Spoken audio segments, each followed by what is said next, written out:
नमस्कार, आप देख रहे हैं द राष्ट्रोत्थान।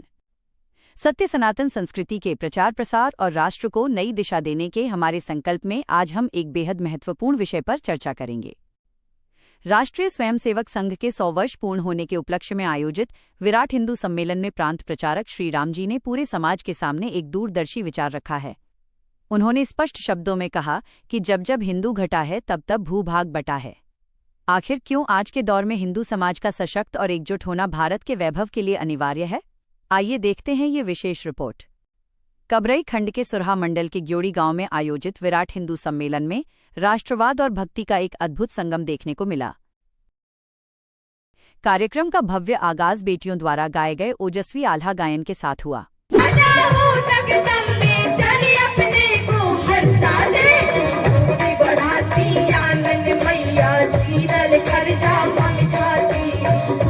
वादी कवियों ने अपनी कविताओं के माध्यम से हिंदू समाज को जागृत रहने का संदेश दिया।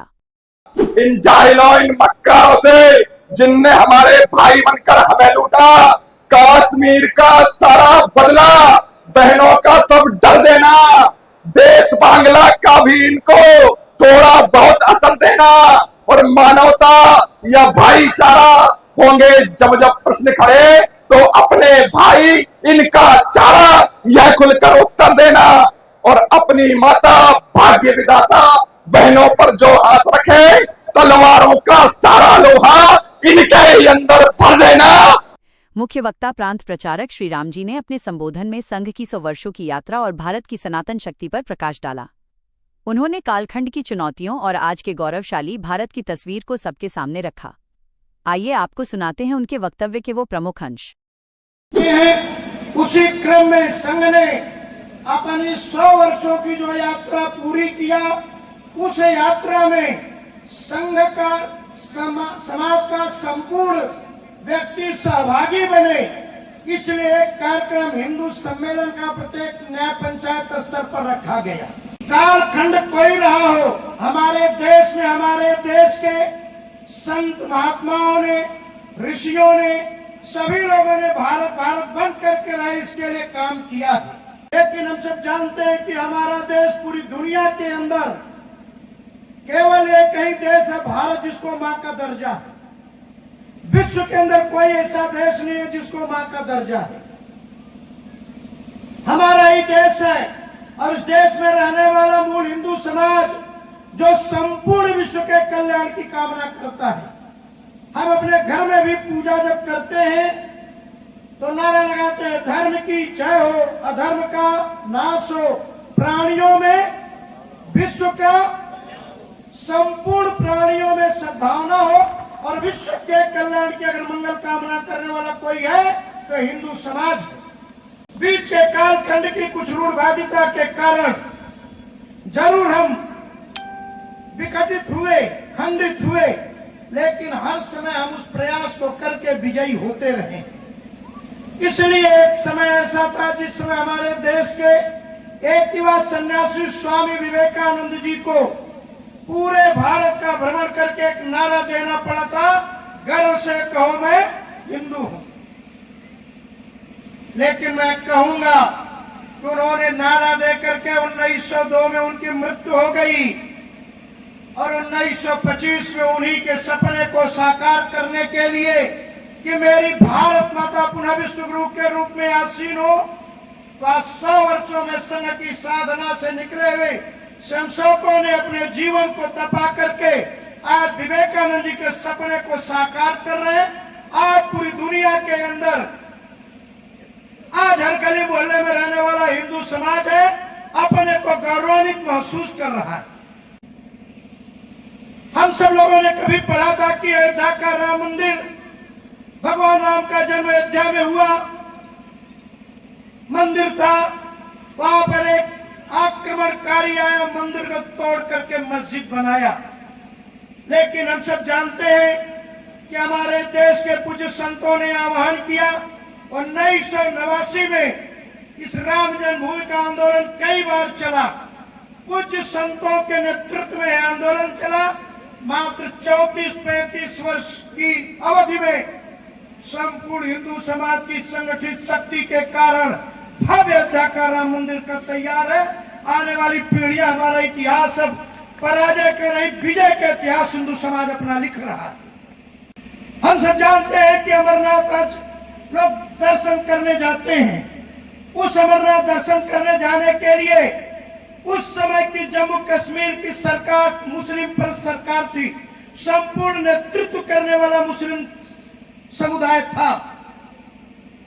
उस समय लोगों के मन में आया कि अमरनाथ श्राइन बोर्ड एक वहां का सारा प्रबंधन करता था, उस बोर्ड को भंग कर दिया जाए, वहां पर लोग जाएंगे नहीं, वो भूभाग हमसे कट करके राष्ट्र विरोधियों के हाथों में चला जाए। ये शुरू से लोगों का षड्यंत्र रहा। इतिहास है कि हिंदू घटा वह भाग हमसे कटा। यही नहीं तो हम सब जान सकते हैं कि हमारे मनमोहन सिंह जी की सरकार थी, राम सेतु तोड़ने का उन्होंने प्रयास किया था। इस देश में राम सेतु रक्षा मंच के नाम पर मात्र 3 घंटे का हम सब लोगों ने चक्का जाम आंदोलन किया था। उस समय सुप्रीम कोर्ट ने कहा कि जहां करोड़ों लोगों की भावनाएं आहत होती है, उस पुल को न तोड़ा जाए। जिसमें हमारे देश के जवानों का विदेशी हमारे यहाँ आकर के लोगों ने तोड़ करके सीमा तोड़ करके हमारे सैनिकों की हत्या करते थे। उस समय हम लोग कहते थे भाई समझ जाओ, पड़ोसी हो, समझौता होगा। लेकिन आज हिंदू समाज की संगठित शक्ति के कारण आज हमारे देश के किसी भी सीमा पर नौजवान का अगर एक सरकलम होता है तो हमारे देश के नौजवान 18 सरकलम करके भारत आते हैं। ये भारत की शक्ति है। तो जिस समय हमारे आदरणीय मनमोहन सिंह जी प्रधानमंत्री थे, यही अमेरिका ने उनका वीजा नष्ट कर दिया कि भारत के प्रधानमंत्री आता भीख का कटोरा लेकर के आ रहा होता। लेकिन आज पूरी दुनिया के अंदर आज हमारे देश के प्रधानमंत्री भारत के किसी देश में जाते हैं तो वहां के चाहे राष्ट्रपति हो, राष्ट्राध्यक्ष हो, प्रधानमंत्री हो, हमारे देश के प्रधानमंत्री का प्रोटोकॉल तोड़ करके सम्मान करते हैं। ये भारत के सभी संपूर्ण भारतवासियों का सम्मान है, हमारी जागृत हिंदू शक्ति के संगठित समुदाय का सम्मान है। तो हमारी निष्क्रियता का परिणाम हम सब लोग जानते हैं कि 1934 में अफगानिस्तान बन गया, 1872 में नेपाल बन गया, 1906 में भूटान बन गया, 1914 में तिब्बत बन गया, 1935 में श्रीलंका बन गया, 1937 में म्यांमार ब्रह्मदेश बन गया, 1947 में पाकिस्तान बना, 1948 में पाक अधिकृत कश्मीर बन गया, 1962 में चीन अधिकृत कश्मीर बन गया और 1947 से 71 की लड़ाई में बांग्लादेश बन गया। बेरुबाड़ी 1992 में 3 बीघा हमने समझौते में दी थी। यानी जहां हमारी निष्क्रियता हुई है, हमारी मातृभूमि कट करके गई है। आप अपने घर में अपना सोना तो संभाल करके रखते हैं, लेकिन आप अपने घर में लोहा संभाल कर नहीं रखते हैं। जिस दिन आपके घर का लोहा जाएगा उस दिन आपके घर में सोना नहीं बचेगा। अरे हमारे सोना तो हमारे घर की हमारी बहू बेटियां हैं, हमारी ये संपत्ति है। इसलिए आप लोग जागिए, लोगों को जगाइए और बताइए, संगठित बनिए। इन दोनों पर जन जागरण करने की आवश्यकता है और चर्चा करने की आवश्यकता है। हम सब लोगों ने अभी कुछ दिनों पूर्व पहलगाम की घटना को देखा होगा कि हमारे 27 नौजवान अपनी शादी के बाद उस पहलगाम में कश्मीर के अंदर घूमने के लिए गए थे। हमारे कानपुर के भी एक शुभम द्विवेदी बालक था, उसकी बहू पत्नी शादी के बाद गए थे सब। वहां पर हम आज हमारे मंदिर में फूल कौन बेचता है, घुड़सवारी कौन बेचता है, वहां पर दुकान कौन लगाता है, खरीदते और चल देते हैं, लगते बड़े हम सुरक्षित हैं। लेकिन उस पहलगाम के अंदर जब उन निर्दोष हिंदुओं की हत्या हो रही थी, हमारी नौजवान बेटियां वहां पर अपने सामने अपने चिराग को, सिंदूर को धुलते हुए दिख रही थी। जिन्होंने पैसा लिया था घुड़सवारी का, जिन्होंने कार में चलाने का पैसा लिया था, कोई आकर के आंसू पोंछने वाला नहीं मिला कि बहन तुम क्यों रो रही हो। आप सब लोग यहीं रहते हैं। कभी बहुत गौरैया दिखती थी, सुग्गा दिखते थे, चील दिखा करती थी, जैसे पशु पक्षियां कुछ धीरे धीरे घटती विलुप्त हुई, अगर हमने जनसंख्या घटाए तो हमारी भी स्थिति वही होने वाली है। इसलिए जनसंख्या संतुलन पर हम सब लोगों को संकल्प लेना होगा। आपने आने वाले घरों में चर्चा करनी होगी कि हम दो हमारे दो नहीं, हम दो हमारे तीन। पूर्ण समाज को समरस बना करके एक संगठित हिंदू समाज की शक्ति हर गली मोहल्ले में बना करके रखेंगे, क्योंकि अब हमारे गांव में ही हमारा हिंदू समाज की समस्या समाधान हिंदू समाज की संगठित शक्ति के बल पर होगा। यह हम सब लोगों को बना करके रखना है।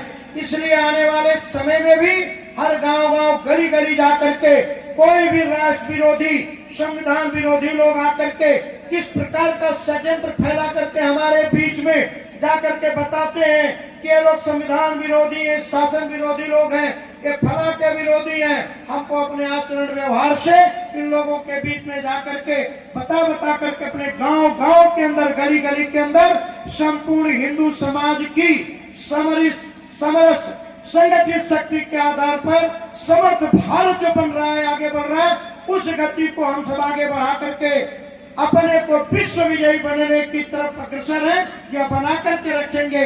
आज के दिन इतना ही निवेदन करते हुए आप सबके भविष्य की मंगल कामना करते हुए बात को समाप्त करता हूँ। भारत माता की जय। भारत माता की आरती और राष्ट्रगान के साथ इस विराट आयोजन का समापन हुआ। ग्योड़ी गांव से उठी यह एकता की गूंज आज पूरे देश की आवश्यकता है। हमारा प्रयास है कि हम अपनी इस सत्य सनातन संस्कृति और राष्ट्र की आवाज को इसी तरह प्रखरता से आप तक पहुंचाते रहें। अगर आप हमारे इस राष्ट्रवादी मिशन से जुड़ना चाहते हैं तो द राष्ट्रोत्थान चैनल को अभी सब्सक्राइब फॉलो करें और इस वीडियो को अधिक से अधिक शेयर करें। याद रखिए, हमारे लिए सिर्फ राष्ट्र सर्वोपरि है।